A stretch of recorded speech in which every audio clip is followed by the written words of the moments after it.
বন্ধুরা, বিশ্বাস করো, আজকের 10টি অভ্যাস শোনার পর তুমি জীবনে কখনোই ব্যর্থ হবে না।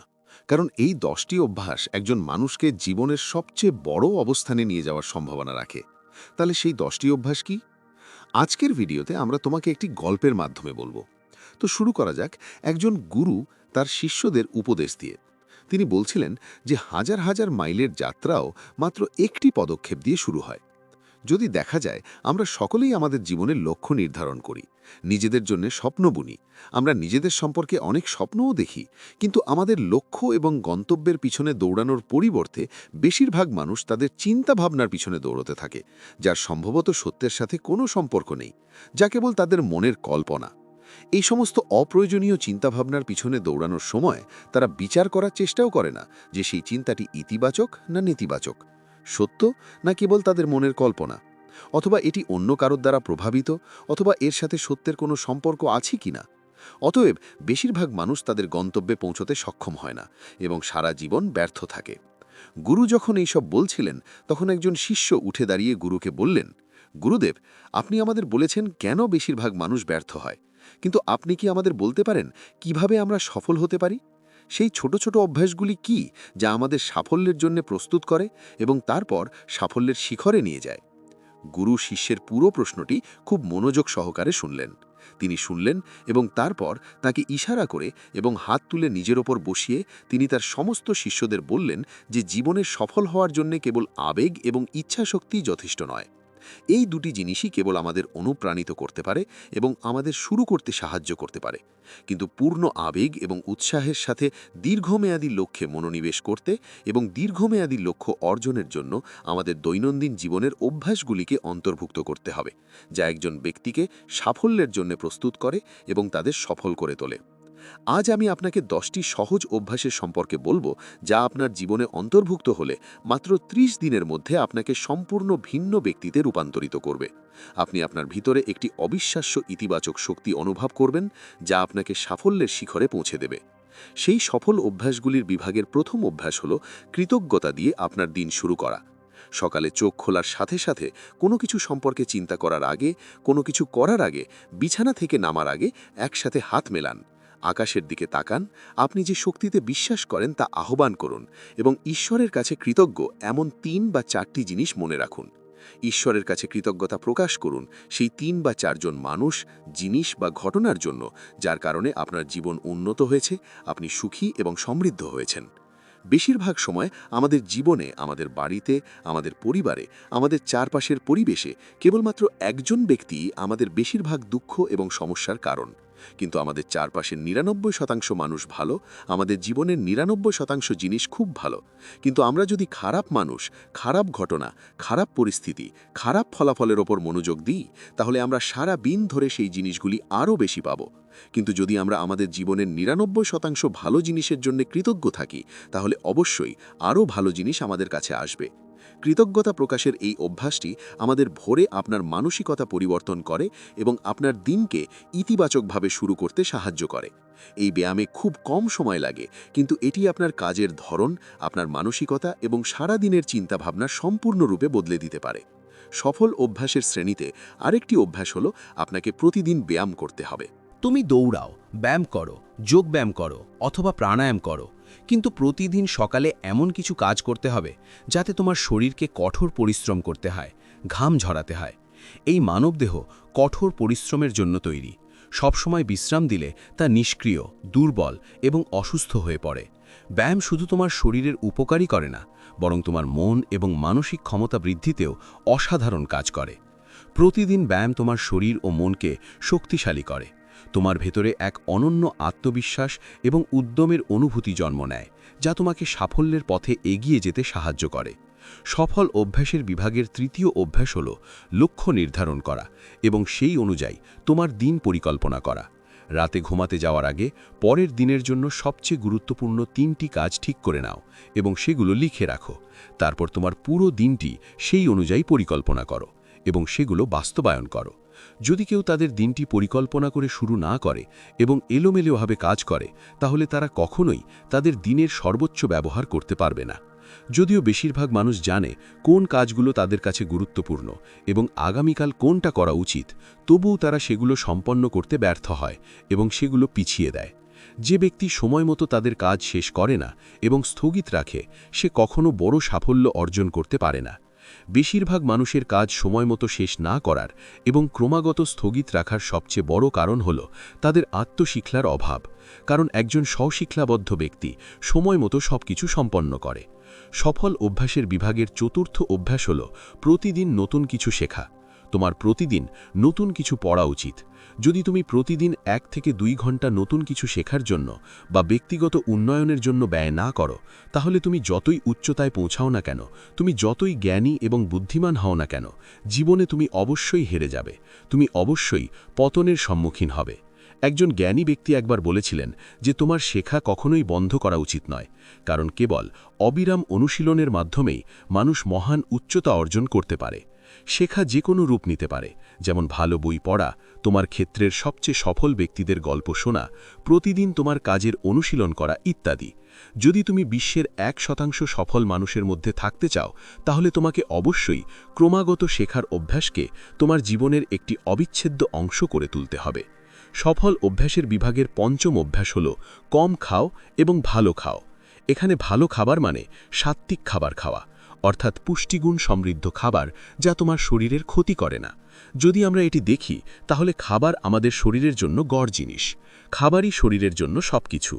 আমরা খুব কমই ওষুধ দিই, কিন্তু যদি আমরা প্রতিদিন খাবার দিই, তাহলে আমাদের শরীরের অবস্থা নির্ভর করে আমাদের খাবারের গুণমান এবং পরিমাণের ওপর। যেহেতু শরীরের কার্যকারিতার জন্য প্রয়োজনীয় সমস্ত পুষ্টি উপাদান কেবল খাবার থেকেই পাওয়া যায়, তাই এমন কোনো খাবার খাবেন না যাতে কোনো পুষ্টি থাকে না, এবং সংরক্ষণ করা আমাদের শরীরের জন্য বোঝা হয়ে দাঁড়ায়। অতিরিক্ত ভাজা এবং বাসি খাবার খাবেন না। 3টি সাদা বিষ থেকে যতটা সম্ভব দূরত্ব বজায় রাখুন। প্রথম সাদা বিষ হল চিনি, দ্বিতীয় সাদা বিষ হল লবণ এবং তৃতীয় সাদা বিষ হল মিহি আটা। আমাদের শরীর চিনি এবং মিহি আটা থেকে কোনো পুষ্টি পায় না এবং শরীরের জন্য এগুলি হজম করা খুব কঠিন, তাই এগুলি যতটা সম্ভব কম পরিমাণে গ্রহণ করুন। পেট ভরানোর জন্য খাবেন, মন ভরানোর জন্য নয়। যখন ক্ষুধা লাগে তখনই খাবেন এবং সর্বদা আপনার ক্ষুধার চেয়ে একটু কম খান। রাতে যত তাড়াতাড়ি সম্ভব খাওয়ার চেষ্টা করুন। আপনার খাদ্য তালিকায় ফল, সবুজ শাকসবজি, আস্ত শস্য, শুকনো ফল ইত্যাদির মতো জীবন্ত খাবার খেতে ভুলবেন না। সকালে ঘুম থেকে ওঠার সাথে সাথে খালি পেটে জল পান করুন। খাওয়ার আগে জল পান করুন, কিন্তু খাওয়ার পরপরই কখনো জল পান করবেন না। সর্বদা শান্ত এবং প্রফুল্ল মনে খাবেন। তোমার খাবার পুরোপুরি উপভোগ করো। আমরা যে খাবার খাই তাতে আমাদের শরীর সাড়া দেয়। অতএব তোমার খাবারের গুণমানের প্রতি মনোযোগ দাও। সফল অভ্যাসের বিভাগের ষষ্ঠ অভ্যাস হল প্রতিদিন তাদের সাথে একটু সময় কাটানো যারা তোমাকে সত্যিকার অর্থে ভালোবাসে এবং যত্ন করে, যেমন তোমার বাবা মা, ভাই বোন অথবা সত্যিকারের বন্ধু। এই অভ্যাস তোমার পরিবারে সুখ ও শান্তি বয়ে আনে। পরিবারের সদস্যদের মধ্যে ভালোবাসা ও ঐক্য গড়ে তোলে, তোমাকে আরও সুখী ও শান্ত বোধ করতে দেয়। পারিবারিক উত্তেজনা কমিয়ে গুরুত্বপূর্ণ কাজে আরও বেশি মনোযোগ দিতে এবং আরও ভালো ফলাফল অর্জন করতে সাহায্য করে।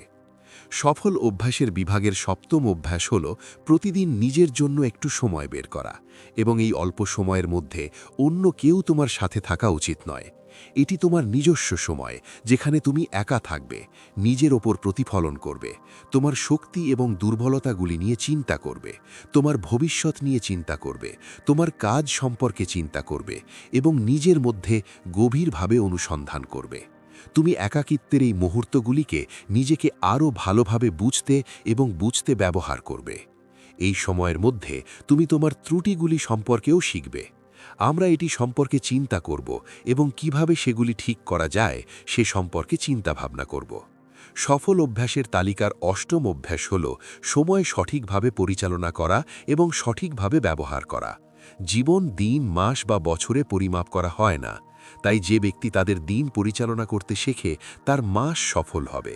যে ব্যক্তি তাদের মাস পরিচালনা করতে শেখে তার বছর সফল হবে, আর যে ব্যক্তি তাদের বছর পরিচালনা করে তার পুরো জীবন সফল হবে। অতএব আপনার দিন সঠিকভাবে পরিচালনা করতে শিখুন। প্রথমে সবচেয়ে গুরুত্বপূর্ণ কাজগুলি শেষ করুন। জীবনের যে কোনো ক্ষেত্রের দিকে তাকান, প্রত্যেকেরই মাত্র ২৪ ঘন্টা থাকে, কিন্তু এই ২৪ ঘন্টার মধ্যে কিছু মানুষ আশ্চর্য কাজ করে। তারা তাদের জীবনে অসংখ্য কাজ সম্পন্ন করে, কিন্তু অন্যদিকে বেশিরভাগ মানুষ ছোট ছোট কাজে জড়িয়ে পড়ে এবং সারা জীবন বলে, এই কাজের জন্য আমার কাছে সময় নেই, সেই কাজের জন্য আমার কাছে সময় নেই। তাহলে সমস্যাটা কোথায়? সমস্যা হলো আপনার সময় সঠিকভাবে পরিচালনা করতে না পারা। সফল অভ্যাসের তালিকার নবম অভ্যাস হল তাড়াতাড়ি ঘুমানো এবং তাড়াতাড়ি ঘুম থেকে ওঠা। যে ব্যক্তি খুব ভোরে ঘুম থেকে ওঠেন তিনি ধ্যান, ব্যায়াম, বই পড়া ইত্যাদি গুরুত্বপূর্ণ কাজ সম্পন্ন করার জন্য অতিরিক্ত কিছু সময় পান। খুব ভোরে ঘুম থেকে উঠে ধ্যান অনুশীলন করলে সারাদিন মন শান্ত ও প্রফুল্ল থাকে। তাছাড়া খুব ভোরে ঘুম থেকে উঠে কাজ শুরু করলে অপ্রয়োজনীয় চিন্তা ও চাপ এড়িয়ে কাজ শেষ করলে তার কাজ সময় মতো সম্পন্ন হয়। সকালে ভোরে ঘুম থেকে উঠে কাজ শেষ করলে এমন এক দৃঢ় মনোভাব তৈরি হয় যা সাফল্যের শিখরে পৌঁছাতে পারে। সফল অভ্যাসের দশম অভ্যাস হল বীর্যক্ষয়, ধূমপান এবং মদ্যপান এড়ানো। এই তিনটি খারাপ আসক্তি যা অবশ্যই আপনাকে পিছিয়ে রাখবে। তিনটিই আপনার মানসিক ও শারীরিক স্বাস্থ্যের জন্য খুবই ক্ষতিকর। বীর্যক্ষয় আপনার শক্তি এবং প্রাণ শক্তি নষ্ট করে এবং শারীরিক ও মানসিকভাবে আপনাকে দুর্বল করে। যদিও এই তিনটি জিনিস ত্যাগ করা সহজ নয়, আপনি যদি চান তাহলে আপনি দৃঢ় এবং দৃঢ় ইচ্ছা শক্তি দিয়ে তা করতে পারেন। এই বলে গুরু তার বক্তৃতা শেষ করলেন এবং চুপ করে গেলেন। এটি দেখে সমস্ত শিষ্য বুঝতে পারলেন যে এখনই চলে যাওয়ার সময়। তারা সকলেই এই তথ্যের জন্য গুরুকে ধন্যবাদ জানিয়ে চলে গেলেন। দর্শকদের এখন শিখতে হবে কিভাবে অল্প সময়ের মধ্যে একটি বড় লক্ষ্য অর্জন করা যায়। আসুন পরবর্তী আকর্ষণীয় গল্পটি শুরু করি। মিয়া মোতা মোসা সেই ছিলেন এই পৃথিবীতে সর্বকালের সেরা তরবারিধারীদের একজন। বলা হয় মিয়া মোতা মোসা সেই হলেন জাপানের ইতিহাসের সর্বশ্রেষ্ঠ সামুরাই এবং সেরা তরবারিধারী। মাসা একাগ্রতা, সচেতনতা। শশী ছিলেন বৌদ্ধ ধর্মাবলম্বী এবং সমগ্র জাপানে তিনি তরবারিধারী সন্ত হিসেবে পরিচিত ছিলেন। তিনি তার সমগ্র জীবনে একটিও যুদ্ধে হারেননি। ৪০০ বছর আগে তিনি সমগ্র জাপান ভ্রমণ করেছিলেন এবং সেই সময়ের সবচেয়ে শক্তিশালী, ভয়ঙ্কর এবং দক্ষ যোদ্ধাদের বিরুদ্ধে ৬১টি যুদ্ধ করেছিলেন। প্রতিটি যুদ্ধে তার প্রতিপক্ষকে পরাজিত করেছিলেন। তিনি সারা জীবন অপরাজিত ছিলেন, সারা দেশ ভ্রমণ করেছিলেন। তার শিক্ষায় শশী মনোযোগী অনুশীলনের গুরুত্বের উপর জোর দিয়েছিলেন। তিনি বলেছেন যে আমাদের বাইরে এমন কিছু নেই যে আমাদের আরও ভালো, শক্তিশালী, ধনী বা জ্ঞানী করে তুলতে পারে। সব কিছু আমাদের মধ্যেই আছে, তাই নিজের বাইরে কিছু খুঁজবেন না। ১৭ শতকে জাপানের সবচেয়ে শক্তিশালী এবং বিখ্যাত সম্রাট হওয়া সত্ত্বেও তিনি হঠাৎ সহিংসতা ত্যাগ করেছিলেন এবং বিশ্বের কোলাহল থেকে দূরে একটি বনের গুহায় বসবাস শুরু করেছিলেন, যেখানে তিনি বেশ কয়েক মাস ধরে গভীর ধ্যান অনুশীলন করেছিলেন। মৃত্যুর মাত্র ৭ দিন আগে তিনি তার প্রিয় শিষ্যের জন্য একটি বই লিখেছিলেন এবং এর নাম দিয়েছিলেন কোডো, যার অর্থ একা হাঁটার শিল্প, একা চলার শিল্প। তিনি তার জীবনকাল থেকে যা কিছু শিখেছেন এবং অভিজ্ঞতা করেছেন তা এই বইতে ২১টি নিয়মে বিভক্ত করেছেন, যার মধ্যে ৯টি আমরা এই ভিডিওতে আলোচনা করব। তবে তার আগে আসুন এই মহান ব্যক্তির লেখার পিছনের চিন্তাভাবনা বোঝার চেষ্টা করি। প্রথম স্তম্ভ হল আত্মশীলনীয়তা। আশিস বিশ্বাস করতেন যে সুখী জীবনের জন্য আত্মনিয়ন্ত্রণ সবচেয়ে প্রয়োজনীয়। আত্মনিয়ন্ত্রণ ছাড়া একজন ব্যক্তি তাদের আবেগ এবং আকাঙ্ক্ষার দাস হয়ে ওঠেন এবং তারপরে তাদের প্রভাবে ভুল সিদ্ধান্ত নেন এবং ভুল পথে হাঁটেন। জীবনে শৃঙ্খলা স্থাপন করে আমরা আমাদের লক্ষ্যের ওপর মনোনিবেশ করতে পারি এবং আমাদের নীতি এবং মূল্যবোধের সাথে সামঞ্জস্যপূর্ণ সিদ্ধান্ত নিতে পারি। দ্বিতীয় স্তম্ভ হল মননশীলতা, অর্থাৎ সচেতনতা। আশিস বিশ্বাস করতেন যে বর্তমানে বেঁচে থাকা এবং সচেতন থাকাই বেঁচে থাকার সঠিক উপায়। যখন আমরা বর্তমানে বাস করি তখন আমরা আমাদের চারপাশের সৌন্দর্য এবং ছায়া দেখতে এবং অনুভব করতে পারি এবং ছোট ছোট জিনিসগুলিতে আনন্দ খুঁজে পাই। তৃতীয় এবং শেষ স্তম্ভ হল বিচ্ছিন্নতা। আশিস বিশ্বাস করতেন যে বাহ্যিক জিনিসের দোষী হল বেঁচে থাকার সর্বোত্তম উপায়। ঘটনার সাথে নিজেদের সংযুক্ত করাই দুঃখের কারণ। কেবলমাত্র সকল আসক্তি থেকে নিজেকে দূরে রেখেই একজন ব্যক্তি অভ্যন্তরীণ শান্তি অর্জন করতে পারে এবং একটি সন্তুষ্ট জীবনযাপন করতে পারে। এখন আসুন মিয়া মোতা মোসাশির দোক্কোডো বইয়ে বর্ণিত নিয়মগুলি নিয়ে আলোচনা করি, যা যে কেউ সফল, আংশিকভাবে সুখী এবং সন্তুষ্ট জীবনযাপনের জন্য গ্রহণ করতে পারেন। প্রথম নিয়মে মসি বলেন, সবকিছু যেমন আছে তেমন গ্রহণ করুন। এই নিয়মটি জীবনের সত্যকে গ্রহণ করার গুরুত্বের ওপর জোর দেয়। সবকিছু কেমন হওয়া উচিত তা নিয়ে ক্রমাগত কল্পনা করার পরিবর্তে জিনিসগুলিকে যেমন আছে তেমন গ্রহণ করা আমাদের অপ্রয়োজনীয় কষ্ট এবং চাপ থেকে মুক্তি দেয়। বাস্তবতাকে গ্রহণ করা আমাদের সেই মুহূর্তে উপলব্ধ সুযোগগুলিতে আরও ভালোভাবে মনোনিবেশ করতে এবং সেগুলি কাজে লাগাতে দেয়। বাস্তবতাকে গ্রহণ করা আমাদের অভ্যন্তরীণ শান্তি এবং তৃপ্তির জন্য অত্যন্ত গুরুত্বপূর্ণ। যখন আমরা আমাদের চারপাশের জিনিস এবং মানুষগুলিকে যেমন আছে তেমন গ্রহণ করতে শিখি, তখন মানুষ বা বাহ্যিক পরিস্থিতিকে পরিবর্তন এবং নিয়ন্ত্রণ করতে চাওয়া অভ্যন্তরীণ অহংকার বিলীন হয়ে যায় এবং আমরা আরও শান্তিপূর্ণ জীবনযাপন করতে সক্ষম হই। নিয়মের মাধ্যমে মিয়ামতা মুসাশি আমাদের শেখান যে কোনো ধরনের বিচার ছাড়াই খোলা হৃদয় ও মন দিয়ে পৃথিবীকে দেখতে হবে এবং এর মাধ্যমে আমরা আমাদের ইচ্ছা এবং কল্পনার চশমা পড়ে নয়, বরং পৃথিবীকে যেমন আছে তেমন দেখতে পারি। যদিও বলা সহজ, করা সহজ, কারণ প্রতিটি পরিস্থিতি মেনে নেওয়া সহজ নয়, বিশেষ করে যখন আমাদের আশা এবং স্বপ্ন ভেঙে যায় বা আমাদের কাছের কেউ চিরতরে চলে যায়। তবুও সত্য গ্রহণ করে একজন ব্যক্তি ভেতর থেকে শান্ত এবং হালকা বোধ করেন, যার পরিস্থিতি মেনে নেওয়ার অভ্যেস আছে। যদি তুমি নিজেকে তার সামনে দাঁড় করিয়ে থাকো, সে যতই সমস্যার সম্মুখীন হোক না কেন, সে প্রতিটি পরিস্থিতিতেই হাসতে পারে। দ্বিতীয় নিয়মে মসি বলেছেন, নিজের জন্য আনন্দ খোঁজো না। এই নিয়মে বলা হয়েছে যে জীবনের একমাত্র উদ্দেশ্য আনন্দ উপভোগ করা উচিত নয়। ভালো খাবার খাওয়া, ভালো পোশাক পরা এবং মজা করা গুরুত্বপূর্ণ, কিন্তু এগুলোর মধ্যে এতটা হারিয়ে যাওয়া উচিত নয় যে কেউ জীবনের উদ্দেশ্য ভুলে যায় এবং সর্বদা আনন্দের সন্ধানে থাকে। আনন্দ ত্যাগ করে কেউ আরও স্থিতিশীল এবং উদ্দেশ্যপূর্ণ জীবনযাপন করতে পারে। প্রতিদিন নিজেকে জিজ্ঞাসা করুন, আমি কি কেবল খাওয়া, পান করা এবং মজা করার জন্য জন্মগ্রহণ করেছি, নাকি জীবনের কোনো উদ্দেশ্য আছে? আনন্দের সাধনা প্রতিটি ব্যক্তির অভ্যন্তরীণ আকাঙ্ক্ষা, কিন্তু এই আনন্দই দুঃখের কারণ হয়ে ওঠে। যখন আমরা কেবল আনন্দের পেছনে ছুটি, তখন আমরা আমাদের অভ্যাস এবং জিনিসের ওপর নির্ভরশীল হয়ে পড়ি। এই নিয়ম আমাদের মাঝখানে জীবনযাপন করতে উৎসাহিত করে, অর্থাৎ খুব বেশি বা খুব কমও নয়। প্রয়োজন অনুসারে সব কিছু করুন, কারণ প্রকৃত সুখ বাহ্যিক জিনিস ব্যবহারের মাধ্যমে পাওয়া যায় না, বরং আমাদের ভেতর থেকে আসে। যখন আমরা তাৎক্ষণিক আনন্দের পিছনে ছুটতে শুরু করি, তখন আমরা তাৎক্ষণিক সঙ্গীত হারিয়ে ফেলি। কৃতজ্ঞতা আমাদের হতাশ করে তোলে। আমরা দীর্ঘ সময় ধরে কোনো কাজে মনোনিবেশ করতে পারি না এবং জীবনের বড় লক্ষ্য অর্জনে ব্যর্থ হই। তৃতীয় নিয়ম, যা ঘটেছে তার জন্য অনুশোচনা করো না। এই নিয়ম আমাদের মনে করিয়ে দেয় যে আমরা আমাদের অতীত পরিবর্তন করতে পারি না। অতীতের ভুল বা খারাপ ঘটনাগুলি মনে রাখা আমাদের কেবল অসুখীই করতে পারে।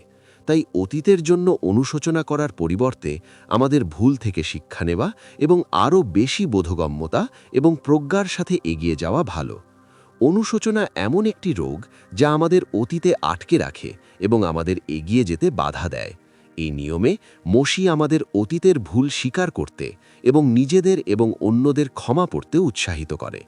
আমাদের অবশ্যই মেনে নিতে হবে যে আজ আমরা যেখানেই থাকি তা অতীতের ঘটনা এবং সিদ্ধান্তের কারণে। এটি করার মাধ্যমে আমরা নিজেদেরকে অতীত থেকে মুক্ত করি এবং বর্তমানের সাথে সংযোগ স্থাপনের সুযোগ দিই। অবশ্য এই নিয়মে মসি আমাদের অতীত ভুলে যেতে বলছেন না, বরং যা পরিবর্তন করা যায় না তা গ্রহণ করতে, তা থেকে শিক্ষা নিতে এবং আরও স্পষ্টতা এবং উদ্দেশ্য নিয়ে এগিয়ে যেতে বলছেন। চতুর্থ নিয়ম, অসম্পূর্ণ আবেগের ওপর নির্ভর করবেন না। এই নিয়ম আমাদের অসম্পূর্ণ আবেগ, যেমন রাগ, অতিরিক্ত উৎসাহ, ঈর্ষা ইত্যাদির প্রভাবে সিদ্ধান্ত নেওয়া থেকে বিরত রাখে। আমরা প্রায়শই আমাদের অসম্পূর্ণ আবেগের ওপর ভিত্তি করে সিদ্ধান্ত নিই, যা দীর্ঘমেয়াদে আমাদের অনেক ক্ষতি করে। মিয়ামতা মুসা বলেন যে একজন ব্যক্তির নিজস্ব গভীর বোধগম্যতা এবং পরিস্থিতির ওপর ভিত্তি করে সিদ্ধান্ত নেওয়া উচিত। এটি করার মাধ্যমে আমরা অসম্পূর্ণ তথ্য নিয়ে তাড়াহুড়ো করে সিদ্ধান্ত নেওয়া থেকে নিজেদের রক্ষা করতে পারি, যার জন্য আমরা পরে অনুতপ্ত হব। এই নিয়ম আমাদের অসম্পূর্ণ আবেগ এবং উত্তেজনা থেকে দূরে থাকতে উৎসাহিত করে এবং পরিবর্তে একটি স্থিতিশীল মন এবং শান্ত মন নিয়ে সিদ্ধান্ত নিতে উৎসাহিত করে। অসম্পূর্ণ আবেগের প্রভাবে সিদ্ধান্ত নেওয়ার পরিবর্তে যে ব্যক্তি শান্ত মন নিয়ে সিদ্ধান্ত নেয় সে সহজেই সবচেয়ে খারাপ পরিস্থিতির মুখোমুখি হতে পারে এবং সেগুলি থেকে বেরিয়ে আসতে পারে। পঞ্চম নিয়ম, নিজের সম্পর্কে হালকাভাবে এবং বিশ্ব সম্পর্কে গভীরভাবে চিন্তা করুন। এই নিয়ম আমাদের নম্র হতে শেখায়।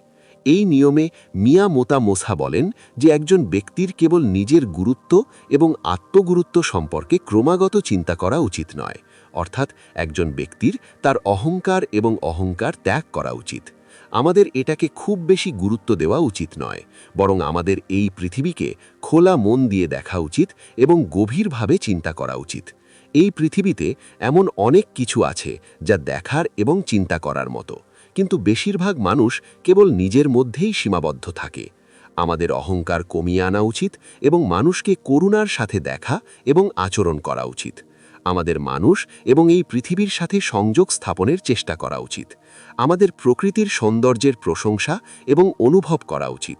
আমাদের নিজেদের সম্পর্কে কম এবং কৌতূহল নিয়ে এই পৃথিবী সম্পর্কে বেশি চিন্তা করা উচিত। এই নিয়ম আমাদের নম্র হতে শেখায় এবং আমাদের চারপাশের জগতের সাথে সংযোগ স্থাপনের চেষ্টা করতে বলে।